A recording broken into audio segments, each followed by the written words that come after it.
Can you guys believe it took me as long as it did to read Lovely War? Can you believe it? For those of you who weren't here, I had this book on essentially every TBR of 2020, but I finally read it this year. So I don't know what I was doing with my life putting it off, but I'm so happy that I read it because it's beautiful.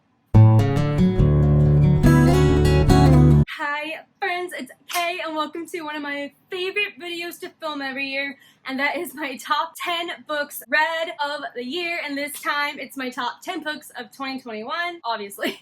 But I'm so excited to share with you all these amazing reads that I declared my top 10 favorite books of the year last year. So without further ado, let's jump right into it.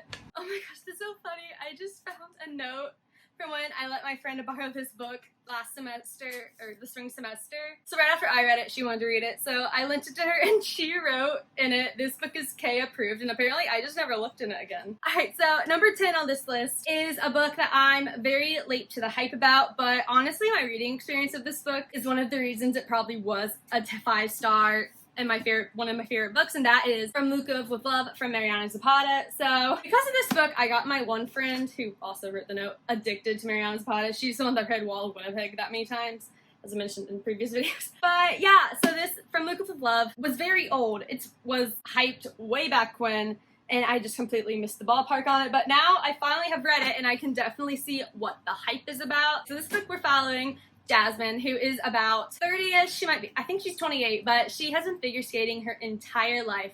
She loves it. It's her sport, you know? But she doesn't have anything to show for it. Her mother has paid so much money for this sport and struggled to keep up with billings and stuff, and Jasmine has nothing to show for it. She's not won any big awards, and she's at the point of almost giving up when she is asked to be the partner of one of the famous skaters and low-key owner of the rink, Ivan Lukov. She is to be his partner for the next major ice skating competition, except they hate each other. Like, fight on sight, hate each other. She'd deck him with no remorse, hate him. And this is one of the few books where I like it's enemies to best friends. No, it's enemies forced working together, best friends to lovers. And this is the book that showed me how much I love that trope. So, love that. But it's also one of the few like contemporary enemies to lovers where it's genuine hatred on someone's part. So, I appreciate that. And I'm just super, super happy I read it. And the experience of reading this book was probably what made it even better. I think I read this in a day and a half. And I started it at the beach. Now look at this cover. This does not scream a beach read, but we didn't have a spring break because of COVID and a bunch of other scheduling stuff. So we didn't get a spring break this semester. But we got a mental health day. Whatever you're thinking right now, it's probably what we were thinking. Like, thanks for a whole semester with one day off. Really appreciate it. Point is, but I brought this to the beach with me, and I ended up reading, I think, literally over half of it at the beach with my two friends. And we went back to the dorm and finished it. And that is probably one of the reasons why I enjoy this book as much as I did. I read it super fast. I just have a really amazing memory associated with it. And I'm very happy to say this was my number 10 book of 2021. Apparently my friend Maddie is a part of a lot of the memories associated with these books. But love that for her. Caitlin is too, actually. Caitlin's actually been associated with these two as well. So hey guys, thanks for being with me 24/7 that semester. Love y'all. Alright, so number 9. I was not expecting this to be in my top 10 at all. However, because I read it ended up being on my mid-semester book tag, one of my favorite female characters I read this year, and I have just not stopped thinking about this book since I finished reading it. I rated it 4 stars, I'm pretty sure. Yes. I read it over a course of a long time because life was really crazy, June, July, but I finished it, but I've not been able to stop thinking about it. I got the 2 rest of the books and this for Christmas, and I really cannot wait to continue with this series because it has literally never left my brain since finishing it, and that is Shadow of the Fox. Now, this book was not something I was even looking for. I didn't even know I was really looking for it. But I got this at one of the coolest bookstores I've ever been to, and that is Chamblin's in Jacksonville, where, yes, you guessed it, I went with Maddie and my friend Caitlin. So we all went for like a birthday road trip, and we went to there, and it's essentially like a warehouse, mile-long bookstore with more books than I can even process and more turns, and it's amazing. If you've never been, find a way to go. But I got this there, so I have that memory associated with this, and I'm so happy that it became one of my favorites of 2021. So in this book, we're following Yumiko, who is pretty much been raised by monks, to hide her half Kitsu heritage because it's supposed to get her in trouble and all that stuff, but essentially the monk she lives at was destroyed, and when the monk is burnt down, she takes with her a part of an ancient scroll that is said to raise a dragon king who, like, either can destroy the world or save it, one of the two. But on the run, she runs into Cage, and Cage is pretty much an assassin for hire, samurai person, and their fates cross, and they end up having to team up to go on this quest-like adventure, per se. And she can't tell him she's a Kitsu or he will kill her. When she cannot tell him she has the scroll or he will kill her. And however, things start to go bad when the two of them begin to, like, feel an attraction. And then along the way, people join up on this trip. And the ending of this book was shocking and shooketh me. So I'm really, really excited to continue on with this series. And I think I said this for Jade Firegold as well, but this book was like someone, I think it was Books with Chloe, she mentioned it as like an anime in book form, and that's what kind of sold me on it because it sounded really cool. And now that I've watched like Yone of the Dawn, yes, I went like, what, 5 videos without mentioning that anime? Whatever, but this kind of has those vibes of like the travel and that kind of thing. And I've learned that I really love that style of adventure anime books, anime and then adventure books, and it was just really, really amazing to read, and I'm so happy I did. So yeah, this is my number 9 book of 2021. So number 8, I'm not surprised this one made my top 10 because as soon as I finished reading this book, I declared it one of my new favorites, and I also got the next book in the trilogy. The third one of this trilogy is out of print, like, everywhere, Barnes & Noble, Amazon, and I'm shocked. I've never, like, seen a book do that before, so I'm on the hunt for the third. But number 8 is 1,000 Pieces of You. I read this in May, and it made my mid-year freak out as my most surprising read of 2021. And I think that still holds true because this book, it held up. So I read this. It's been on my shelf literal years. I had not thought about it. I took it and picked it up on a whim because I didn't have anything else to read with me. And I devoured this book. It was so good. And the plot was so intricate. I enjoyed reading the main character. And I really love the science, sci-fi elements of this book, and the expansion of the plot was something I did not see coming. I'm shooketh, and I cannot, shooketh is apparently the word of this video, and I cannot wait to see where this series continues after the ending of this book. So in this book we have, I still cannot say her name, it's Margaretti. I think that's how you say it, Margaretti. So she grew up to 2 groundbreaking physicists of their time, and they have cracked the code on dimensional travel with the Firebird, which is physics-based, and I appreciate Claudia Gray wording for that because I love that kind of thing. Then in her family, her parents have like kind of taken into their home a bunch of different physics grad students, and they have like kind of adopted them per se, especially 2, Theo and Paul.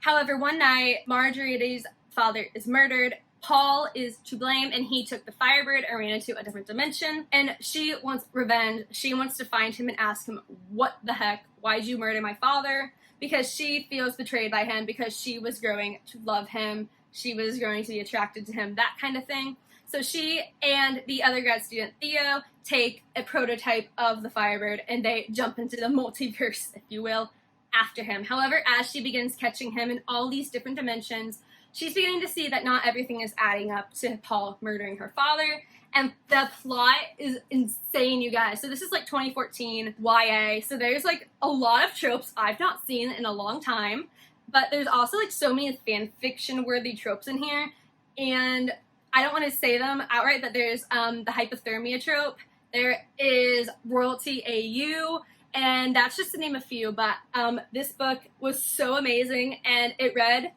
so well. I could not tell it was early YA.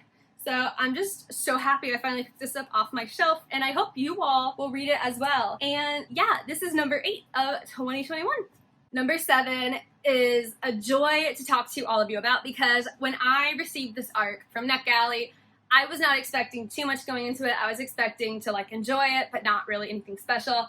And when I tell you this book has had me grasped ever since I finished it, I mean it. Like, this book is just shot up in my recommending. I recommended this to like everyone on Twitter for the like 12 friends, 12 books challenge thing going around. In the recent months, I've just told everyone about this book. It's so, so good and so underrated. I have not seen anyone for the most part talk about this, and that is Crossbones by Kimberly Vale. This is a debut adventure fantasy book with heavy Pirates of the Caribbean vibe and just all the things you would ever want. This is essentially Pirates of the Caribbean in book form with found family, a really surprise of elemental magic, and a really cool pirate fantasy lore, and some really amazing female characters and main characters. We're following 3 protagonists in this book. One of them is Captain of the Maidens, an all-female pirate ship that are ruthless and get what they want. And fun fact, this book starts with her being led to her execution by hanging, so that's fun. Then we have a captain, but he inherited his ship from his father and has all sorts of fun trauma tied to that. And number 3 is a girl who never meant to be involved in any of this in the first place. She's just from an island and accidentally got involved with a pirate, and now she's part of this group anyway. And now she's just tied up in this mess. In their world, the king pirate captain is dead, which means the pirate crown is up for grabs. And there's now going to be a trials competition element between them to see who is now going to rule these seas and pirates as a whole. And this book, I don't have enough words to describe it. I have a Pinterest board about it. A lot of these books actually have Pinterest boards. I'm going to link those down below. Whoever has a Pinterest board, I'll put it there. But this book just captured my heart and has not let it go. And it's a trilogy, and I am going to scream at everyone to read this right now if you like pirates, adventure, fantasy, and just some fun shenanigans with really cool characters. So yeah, I'll leave it at that. But number 7 of 2021 is Crossbones. Another arc I received that I loved with all my heart, and that is When You Get the Chance. Now, I got this as an arc, as I said. It's a 2022 release, but I read it in December of 2021, so it's counting towards that. But I did not expect to love this and be as emotionally attached to it as I was.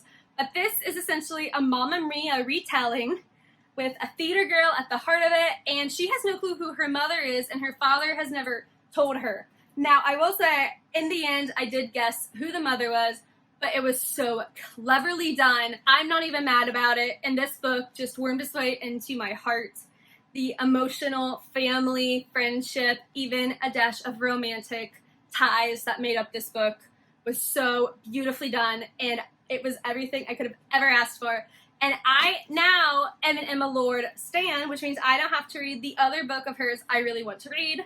So I'm super excited about that. But yes, we have Millie, our all things musical theater queen, and she has gotten accepted into this pre-college program, but her father doesn't want her to go. So she's trying to hunt down the one person who could possibly understand her and her emotions and her love of theater, and that is her mother. However, she doesn't know who where to start because her father has never talked about her mother. But her and her best friend, a tech geocache whiz, has found her father's old live journal. I don't know if that was, I'm assuming that's a real thing, but yeah, I've never used that ever. From the vibes I got, it's low-key MySpace, but yeah, fun fact, if you're like an older millennial, throwback for tech social media. Anyway, so from this live journal, her and her friend have narrowed it down to 3 women. 1 is a talent agency's secretary, receptionist. 2, a local mom who has like a little hub for all theater people to come hang out and like, not cosplay, but it's like a theater themed parties. And 3 is a graceful dancer who has a Broadway training camp. And Millie is going to do what it takes to find out which one of them is her mother. And along the way, her school rival enemy has gotten tangled up in her adventures, except now she doesn't really know why they've never gotten along before. So this book has a lot of heart, and I really loved every second of reading it. So number 6 is When You Get the Chance by Emma Lord. And now into my top 5. Eventually, I just had to go down to emotional attachment, which, you know, why not? But just know that every single one of these books was a 5-star for me. So I'm really happy to tell you about them. So number 5 is no surprise because book 1 in this duology was also in my top 10 of 2020. So Season of Chaos has made number 5 of 2021, and this book was so good. Oh my gosh, it was so good. However, I can't tell you why it was so good because that would spoil everything for Seasons of the Storm. So I'm just going to leave with go read Seasons of the Storm if you like found family, fantasy road trips, the coolest elemental magic system I have ever read about, and, of course, some kick-butt characters and really adorable romances. There. Does that convince you yet? Go read it. Seasons of Chaos was everything I wanted from this sequel and more, and I'm not gonna lie, I was kind of scared going into this book because I loved Seasons of Storm so much. I didn't know how the story could be made any better, and I'm so glad this book was written because it was definitely needed, and I loved it. Now, I will preface with there are a few convenient YA solutions involved for some things, but overall, I was so impressed with the stakes and low-key PTSD trauma from book 1 reappearing in our main character, Jack, in specific, but all of them, really. I just love this book so much. Oh yeah, and I didn't mention, these are all our seasons personified. When they die, they are given a choice by Gia to die in that moment or become a personified season and live forever. And these are the story of these people. So we're following Jax a winter, Fleur a spring, Amber an autumn, and Julio a summer. And the whole story is basically because Jack and Fleur fall in love even though it's completely forbidden for seasons of a different season to fall in love or even touch. So they end up breaking out of an impossible fortress and running away, essentially, but, you know, they're never gonna let them go. It's just a really amazing, sorry, lighting. It's just such an amazing duology that owns my heart. I've essentially seen no one talk about this duology, and it's not for everyone, but I absolutely love it. So any of that seems even remotely interesting to you, go check out Seasons of the Storm's duology. And I'm so happy to say Seasons of Chaos was number 5 for 2021. And number 4, I'm so grateful to Fairy Loot for making this their April book because it blew my mind. The Prison Healer blew my mind and has the potential to be one of my favorite YA series ever. This book is insane with twists and turns I never saw coming, and one of the biggest cliffhangers I've read in a hot minute. It was so good, you guys. It was so good.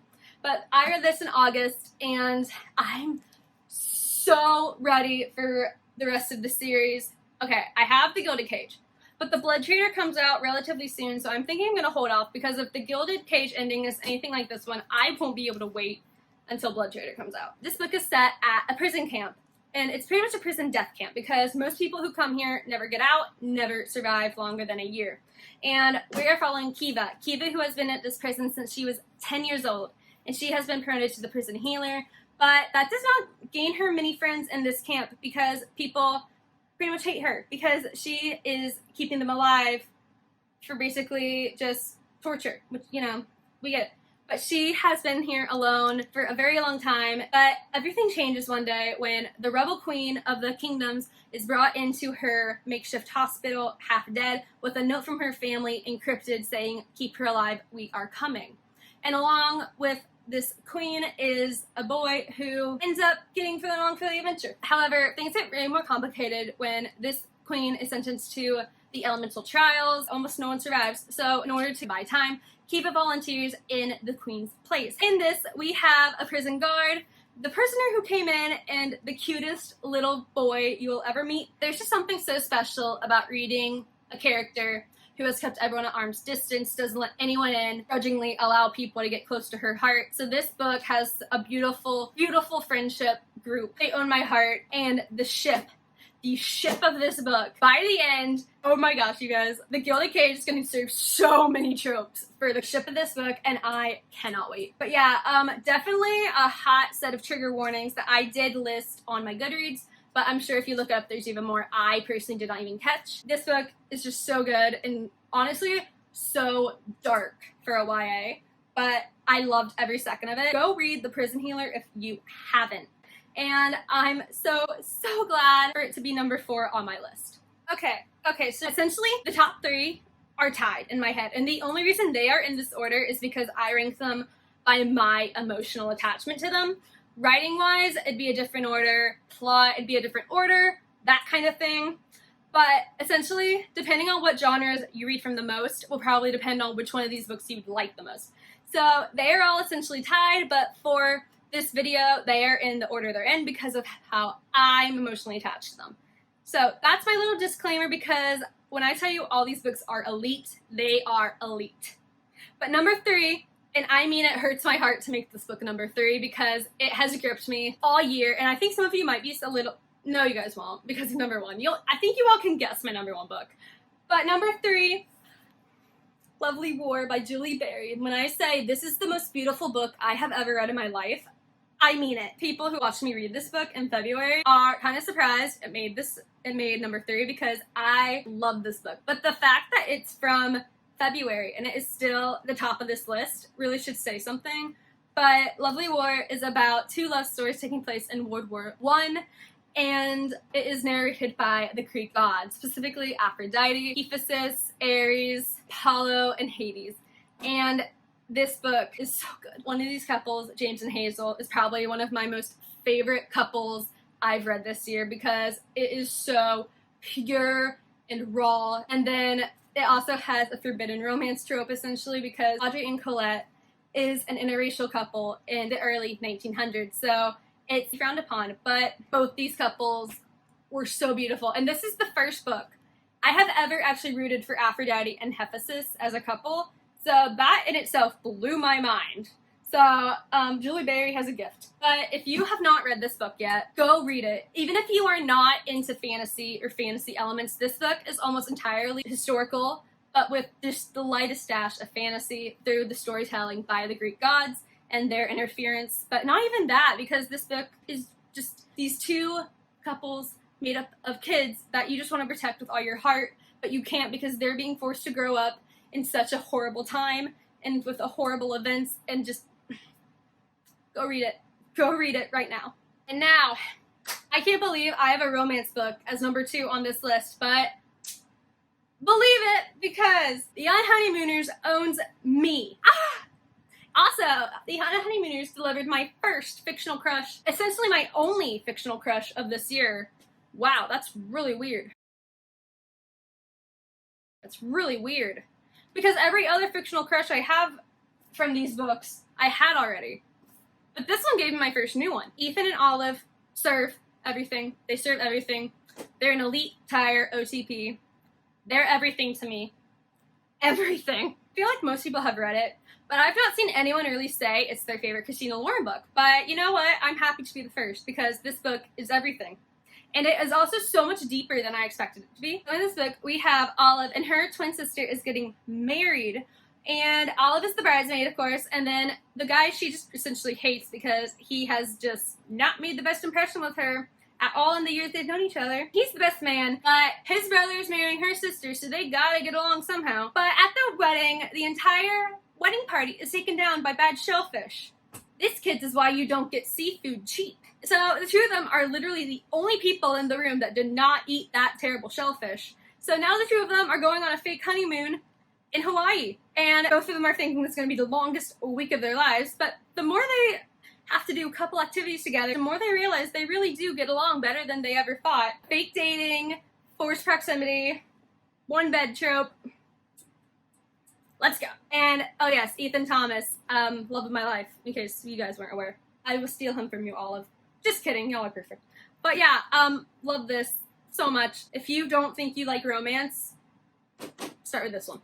And now, drum roll, please, for number 1, my number 1 book of 2021. I really don't think it's gonna be a shock to anyone, but ta-da! Yes, A Vow So Bold and Deadly. Who's surprised? Not me. I don't think anyone is, if you've been on this channel more than a hot second. But this is my favorite book of 2021. And not only is this my comfort world with my comfort characters and some of my comfort ships, but this plot was so good. So good. Everything I wanted happening in A Heart So Fierce and Broken happened in this book. And also, there was this one scene I was not expecting to be in this book, but I was not complaining. And because of that scene, we're getting a spin-off series. So, thank you. Thank you, Bridget Kemmerer, for fueling my heart in the next few years. Can I tell you anything about this? No. Because it's the 3rd book in a trilogy. But honestly, I feel like I've talked about the series so much, you guys already know it. So, book 1 of this series is a Beauty and the Beast retelling where A girl from Washington, D.C. is essentially kidnapped, but you know, it's in a fun way. But she is taken to the world of Emberfall, which is essentially another dimension, but it goes so much farther than that. Also, hi, I am the president of the Ren Defense Squad. Give the guy some slack. Thank you. Thank you very much. Give the guy a break. I'm begging. Like, don't get me wrong, Gray is my husband, but give Ren a break. I'm begging y'all. Okay, now that that's out there. Ren and Harper, chef's kiss. Gray, Leomera, chef's kiss. The best friend eliteness of Gray and Harper, chef's kiss. And Tycho, my beloved, is finally going to star in the next spin-off series, and I'm so happy for him. But yes, the found family, the friendships, the romance, the characters, the plot, elite on every level. And there's not much more I can do to convince you to go read it, but my favorite book of 2021, ladies and gentlemen, her.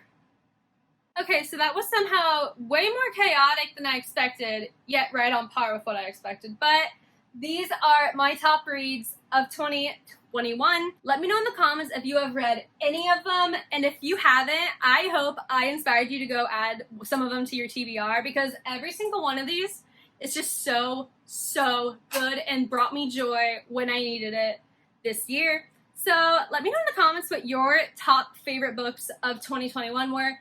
I'd love to hear them, and if you want to talk about any of these amazing reads in the comments, feel free, because I'd love to keep talking about them. But if you want to see more of me in future videos and hear more about my favorite books, do subscribe to my channel and hit that like button, because I'd love to have you join my little bookish community. And if you want to find me elsewhere, my social medias are linked below. Thank you so much for watching this video, and I can't wait to see you in the next one. Until then, I'm Kay. Bye!